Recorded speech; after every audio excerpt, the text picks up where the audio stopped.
kembali lagi bersama saya Gaby Suhartanto sebagai investment connoisseur di Moduit. Nah, hari ini kita mau ngobrol sedikit nih tentang pasar saham dan juga reksadana saham di Indonesia. Nah, untuk memberi kita insight lebih banyak, hari ini ada Bapak Filbert Anson dari Trimegah Asset Management. Hai Pak Filbert. Halo, siang. Thank you for your time dan ini kita senang banget nih bisa belajar dari teman-teman di Trimegah nih terkait dengan pasar saham di Indonesia ya. Nah, mungkin aku mau tanya dulu nih sebelumnya, kalau kita lihat kan satu kuartal ke belakang nih dari bulan April ya, kita lihat IHSG itu kalau grafiknya itu kayak letter U ya. Kalau di April itu 6.900 drop 6.600, sekarang naik lagi nih 6.900. Nah, kira-kira nih katalis apa sih yang bisa membuat pasarnya pergerakannya itu seperti itu Pak Filbert? Oke ya, memang benar sih kalau dilihat IHSG tuh cenderung trennya memang sideways saja.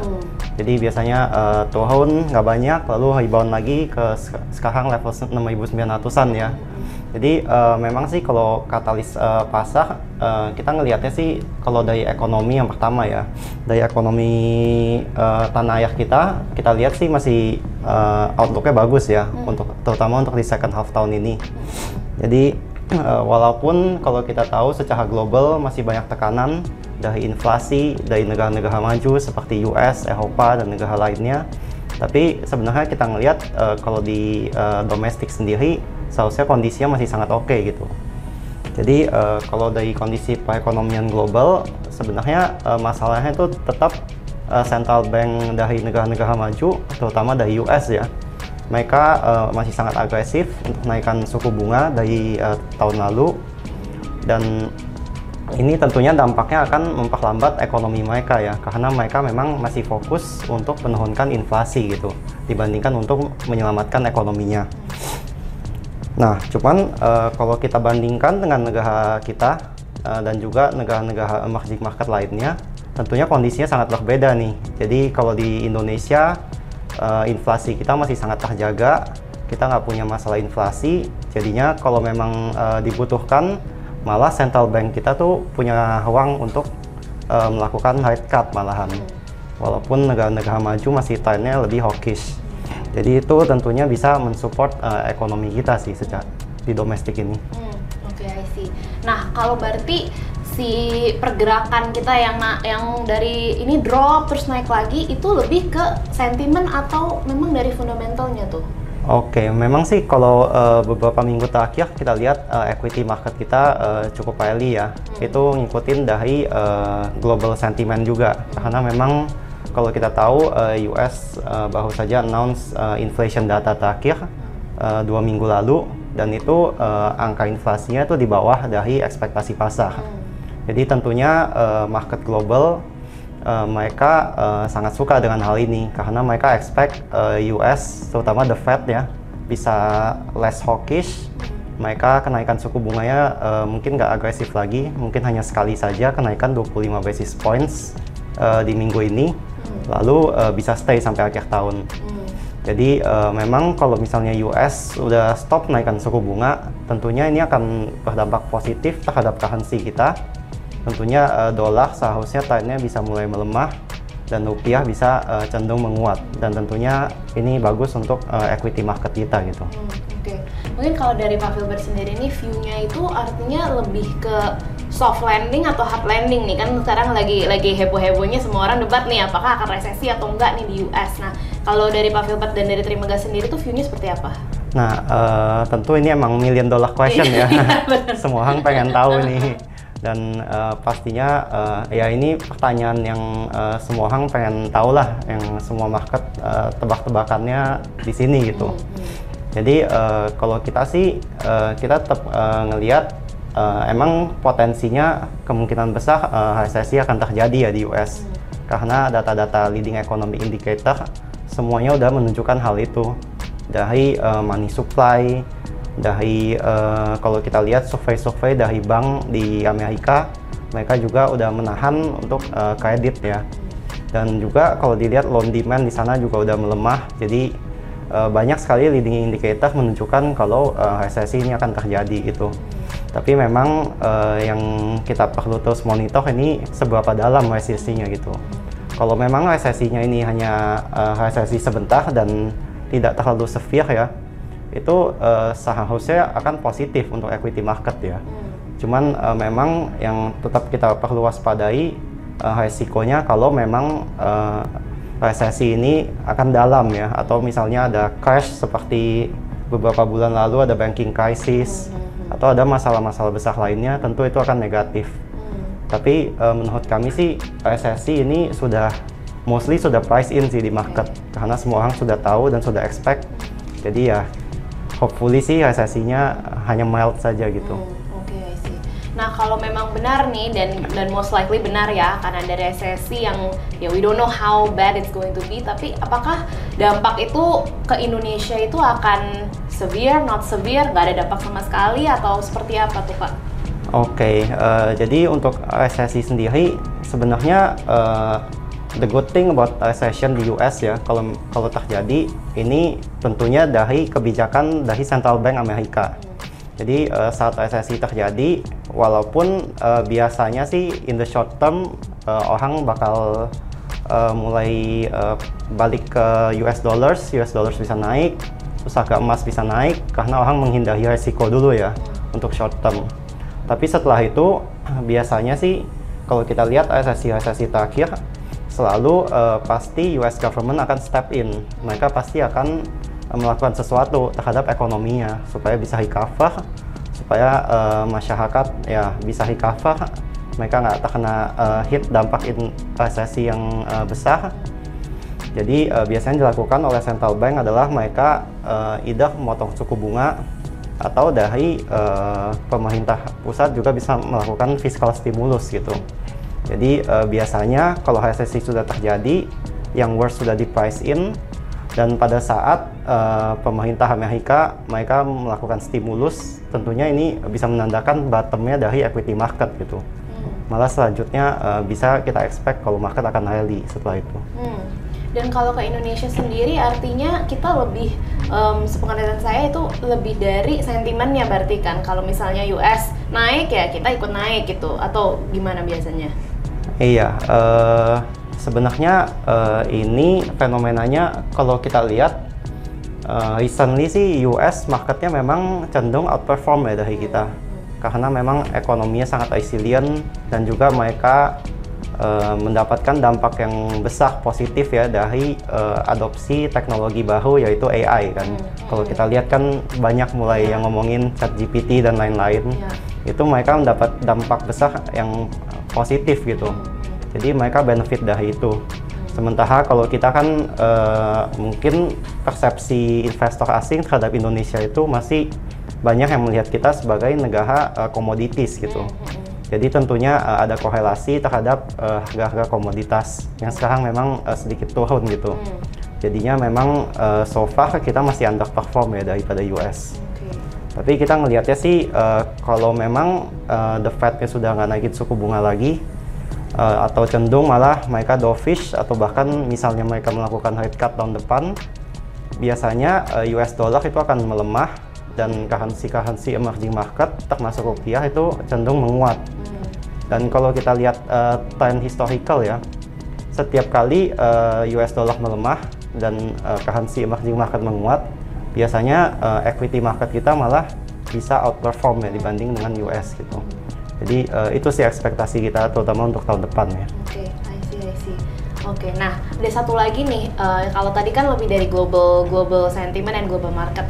Nah ada sesuatu katalis lagi nih di domestik kita terutama, which is pemilu. Nah kalau kita lihat kan biasanya nih statistiknya kalau mau tahun politik pasti IHSG plus ya kalau dari statistik ya.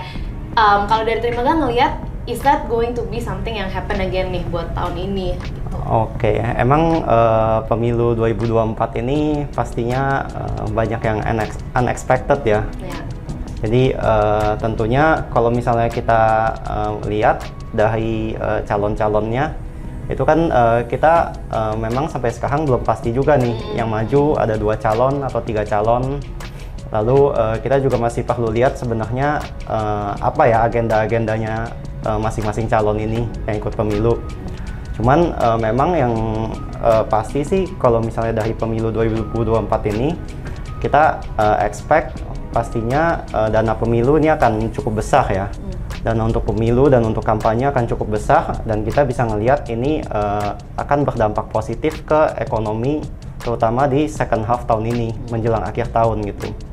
Jadi tentunya kita bakal position pemilihan saham-saham kita juga ke arah sana. Kita expect untuk konsumsi domestik ya, terutama dari konsumsi masyarakat itu pasti akan pick up di second half tahun ini gitu. Oke. Which is around now nih berarti. Makanya apakah si kenaikan dari bulan Juni ke bulan Juli ini, the big spike itu apakah juga terkait dengan hal ini? Oke, jadi menurut kami sih mungkin kalau kenaikan yang saat ini, yang akhir-akhir ini seharusnya belum factor in terlalu banyak ya tetap untuk politik untuk pemilu 2024 ini, karena memang masih cukup jauh dan kita juga belum tahu terlalu banyak ya untuk detailnya. Jadi memang sih masih banyak faktor-faktor resiko juga yang perlu kita perhatikan ya. Tentunya calonnya siapa aja yang maju dan agendanya apa saja gitu. Jadi mungkin sebelum kita tahu itu kita belum bisa terlalu menebak sih impact-nya gimana ya untuk tahun depan. Oke, I see. Nah, berarti sekarang nih kita mau masuk ke produk yang dari Trim Capital. Nah, kalau ini kita lihat ya di semua reksadana saham di Moduit, Trim Capital itu one of the best performing gitu. Nah, ini aku pengen tahu nih sebenarnya strategi si Trim Capital apa nih? Kok bisa bagus banget gitu? Oke, jadi memang stock selection kami ya untuk di Trim Capital saat ini kecenderungannya itu kita memilih saham-saham yang memiliki karakteristik value dan low volatility ya. Jadi ciri-cirinya adalah saham dengan earnings growth yang bagus, valuasi yang relatif murah, dan juga saham-saham yang belum banyak dilihat orang atau analis lain. Itu menurut kami di kondisi market sekarang yang cenderung memang sideways, saham-saham seperti inilah yang bisa generate alpha atau excess return dibandingkan dengan IHSG gitu. Oke. Nah, kalau aku lihat nih di fun fact sheet per bulan Juni, kebanyakan itu ada di telco and big bank ya, jadi lebih ke blue chip. Nah, mungkin boleh dikasih tahu sedikit nggak nih bocoran nih kenapa milihnya di sektor-sektor itu? Oke, memang benar topik kami secara sektoral kita memang suka di saham-saham big banks dan juga telco ya. Ya, yang pertama kalau dari big banks tentunya kita tahu banks ini membukukan performance yang sangat bagus ya dari sisi earningsnya. Lalu dari sisi stock performance juga sangat terbantu dari foreign inflow yang banyak masuk di awal tahun ini. Jadi kalau kita lihat in general memang saham-saham big caps terutama banks ini telah outperform ya di semester 1 ini dan kita mendapatkan alpha dari sana. Lalu kalau dari telco kita lihat sebenarnya ada improvement di competition landscape ya. Jadi kita kan tiap hari pakai internet dan tentunya kedepannya semakin banyak orang pakai internet, pakai data makin banyak konsumsinya. Jadi itu adalah kebutuhan pokok ya. Dan kita ngelihat kalau dari pemain-pemain telco sendiri, mereka ini sangat agresif naikin harga di tahun ini. Dari Telkomsel, dari XL dan juga Indosat. Jadi kita expect mereka terus bisa naikin harga, dan telco company sendiri sebenarnya mereka dari sisi cost-nya itu mostly itu fix ya. Jadi saat mereka naikin harga sedikit saja, tentunya impact ke earnings-nya mereka, growth-nya itu akan sangat tinggi gitu. Jadi kita ngelihat bahwa orang belum price in earnings growth yang bagus tahun ini. I see. Nah, kalau misalnya dari telco sendiri, apakah kan kita tahu nih Indonesia is a emerging economy ya. Mungkin kalau kita lihat orang yang pakai teknologi mungkin nggak sebanyak kalau di developed market gitu. Tapi kalau kita tahu ya memang juga orang di kampung-kampung pun udah tahu pakai Instagram lah, pakai apa segala macam gitu. Nah, what is the adoption rate gitu? Apakah ini akan cuma di kota-kota besar saja adoption dari si kenaikan harganya ini akan ada impact? Apakah orang yang di grassroots di kampung-kampung itu juga, apakah dengan kenaikan harga ini mereka masih akan bisa survive nih untuk bayar untuk data segala macam gitu? Oke, jadi kalau kita lihat datanya sebenarnya seharusnya bahkan orang-orang di daerah semuanya tuh sekarang sudah punya handphone, sudah punya SIM card dan sudah punya akses ke internet ya. Kalau kita lihat jumlah smartphone, jumlah SIM card bahkan itu kan sudah lebih besar dari populasi. Walaupun kita emang tahu kalau di kota-kota mungkin satu orang bisa punya 2 SIM card atau ada yang 3. Tapi in general kita bisa bilang untuk adoption ini hampir semua orang sudah punya akses ke internet. Jadi yang bisa ditingkatkan sebenarnya dari pemakaian datanya. Karena kalau kita lihat datanya, sebenarnya pemakaian data, kalau kita lihat spending masyarakat untuk beli pulsa itu mungkin sangat kecil ya, hanya less than 1% of GDP gitu. Jadinya tentunya ini spending sebenarnya nggak besar gitu untuk masyarakat, dan makanya dari itu pemain-pemain telco mereka dengan gampang bisa naikin harga. Karena walaupun dinaikin harga agak banyak, sebenarnya spending masyarakat tuh masih kecil banget. Jadi harusnya mereka mampu sih untuk afford itu ya. Oke, I see. Oke, that's a very interesting story ya behind the telco sector. Nah, satu lagi nih aku mau tanya tentang si BFI Finance, karena salah satu bobot di top 10-nya ada di BFI Finance. Nah, kira-kira nih apa sih story-nya kenapa memilih stock picking ini gitu? Oke, jadi memang benar BFI Finance tuh salah satu top picks kita ya, kelihatan di fund fact sheet juga. Jadi BFI Finance ini mereka adalah salah satu multi finance non-bank yang terbesar gitu di Indonesia.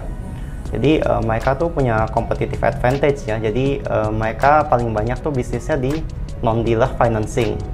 Jadi maksudnya tuh bisnisnya mereka datang dari orang-orang yang butuh uang. Mereka semacam gadain mobilnya ke BFI Finance ini untuk dapat pinjaman untuk working capital. Lalu BFI Finance ini tentunya market share-nya paling besar ya di segmen ini, dan growth-nya itu sangat bagus ya, di atas 20% gitu. Dan kita ngelihat memang demand dari loan ini akan sangat tinggi.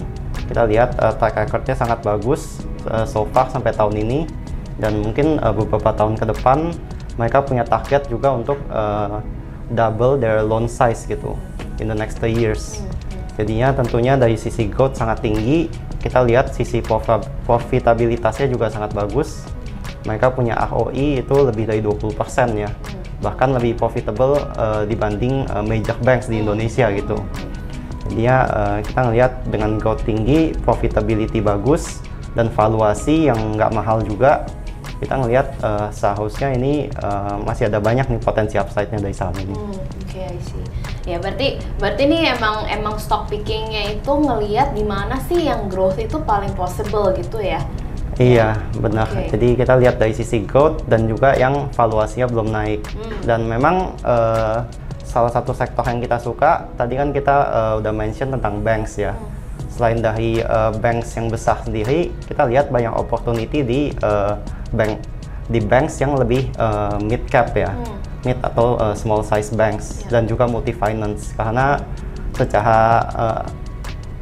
secara performance dari sisi fundamentalnya mereka nggak kalah nih dari big banks, tapi secara sahamnya banyak masih ketinggalan dari big banks gitu. Oke, iya. Memang sih kalau dilihat ya dari year to date performance si Trim Capital ini di bulan Juni itu 9,6%, di mana IHSG-nya aja minus 2,7, so outperformnya almost 7% gitu. So that means dari yang mencari peluang-peluang di stok-stok yang kayak tadi gitu, performance-nya memang luar biasa ya. Kalau ini 9,6% itu is very good. Memang salah satu of the top performing reksadana saham di Moduit. Nah, aku mau tanya nih, ini kan year to date is very good gitu. Tapi kita udah sampai di bulan Juli, jadi bulan ke-7 nih. Kalau sampai dengan Desember 2023, apakah si good performance ini akan sustainable? Apakah outlook-nya what is it like gitu?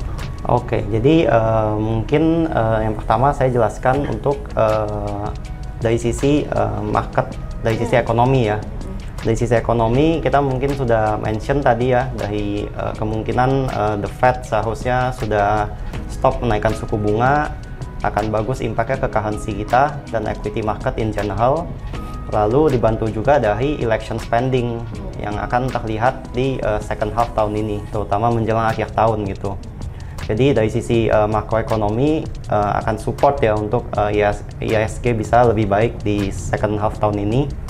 Dan untuk reksadana Trim Capital sendiri dengan stock selection seperti yang tadi kita telah discuss, itu kita tetap mungkin lebih fokusnya ke bottom up. Kita nyari saham-saham value stocks yang seperti BFI Finance tadi, dan juga banyak saham-saham lainnya yang bisa mengenerate alpha yang lebih ya dibandingkan dengan IHSG. Jadi hopefully IHSG-nya akan membaik di second half ini, dan hopefully Trim Capital bisa outperform lagi IHSG di second half ini. Oke, gitu ya teman-teman. Jadi buat teman-teman yang memang tertarik nih untuk mau invest di pasar saham di Indonesia, bisa nih melalui reksadana saham. Kenapa sih reksadana saham tuh bedanya apa sama invest saham biasa? Ada fund manager yang profesional nih yang akan memanage saham-saham di dalam reksadana itu. Jadi teman-teman udah nggak usah pusing lagi, aduh harus jual yang mana, beli yang mana. Memang sudah ada fund manager yang profesional yang akan membantu dari sisi itu untuk actively manage portfolionya gitu. Nah, untuk teman-teman bisa coba nih di Trim Capital ya, which is again one of the good performing stocks reksadana saham di Moduit. Nah, buat teman-teman yang belum punya aplikasi Moduit, boleh download di Google Play Store dan App Store, atau untuk nasabah Moduit Beyond bisa menghubungi Wealth Advisor Anda. Untuk Pak Filbert dari Trimega, thank you so much untuk insight-nya hari ini. Ya, thank you untuk kesempatannya. Oke, baik teman-teman, semoga konten ini bermanfaat. Jangan lupa untuk like, comment, dan subscribe ya. See you next time.